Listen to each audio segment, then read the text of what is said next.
Who the witness? Who the witness? Who the witness?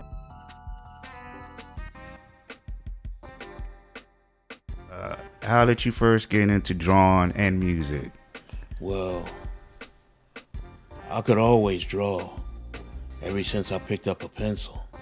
I just wasn't sure what to create. Okay. And as I got older, my mind started developing. And through that development, I started knowing what to put on the paper. Okay. Because I used to scribble on walls. But, Yeah. But after, some spankings or whatever, I learned, you need to get paper, crayons. Yeah, that tough love. Yeah. Interesting story I always hear about is that you actually had a opportunity to work for Marvel.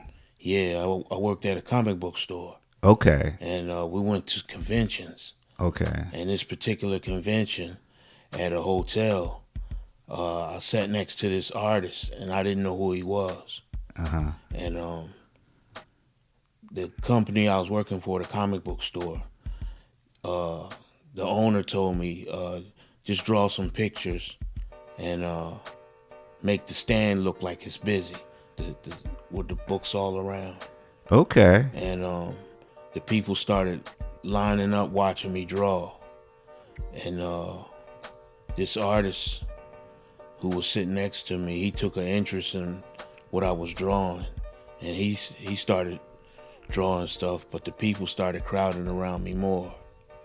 And then they started paying me.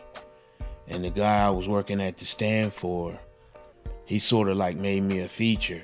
He was telling everybody about, this guy's over at my table, my stand. And basically he's blazing it. And before the convention was over, the artist told me I had a future with the comic company, and to look him up. Okay. I was 14 at the time. Yeah. But through him, I learned about this getting syndicated with the newspaper, and I ended up working for a magazine called The Eye, and it was mostly distributed to colleges. Okay. And I did, cartoon strips, but I had to get into journalism, and I just wanted to draw. And I was like still young. I was like maybe 15 at the time. So basically, you was like, "Nah, man, I just want to draw. Right. I don't want to, Yeah, I get it. Yeah, because we all. But so if you would have gotten to the journalism part, do you think things would have been different for you? Yeah.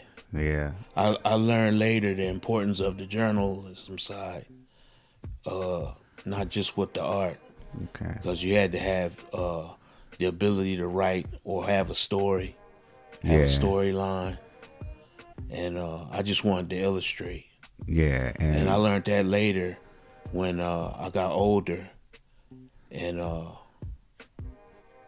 in hindsight, you kind of like, man, I could, and I think we all go through that.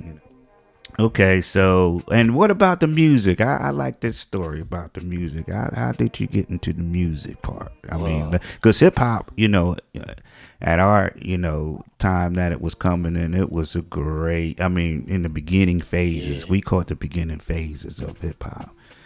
And so how that happened for you? I like the way you could express anything you had to say, and you didn't have to have a lot of singing talent behind it. Yeah. You could just speak it. Yeah. And then as it started advancing and changing, so was I. But what inspired me to go really serious with it was when I was homeless and I was listening to some headphones under a bridge in the snow. I heard Nas, and he said, smoking silver smoke of Buddha through righteous steps. And that line just set me off. Wow. Because I was doing that at the time. I was trying to find myself and slowly getting into God and the scripture, Yeah. blazing and doing the music. Yeah. And I was wondering, feeling guilty about what I was doing, trying to get to the light. Mm-hmm. And I didn't know that that was part of the process of Yeah. getting where I was going as far as the light. And that's when I felt like I could say it then. Because until I heard him say it, I didn't think it was the right thing to say.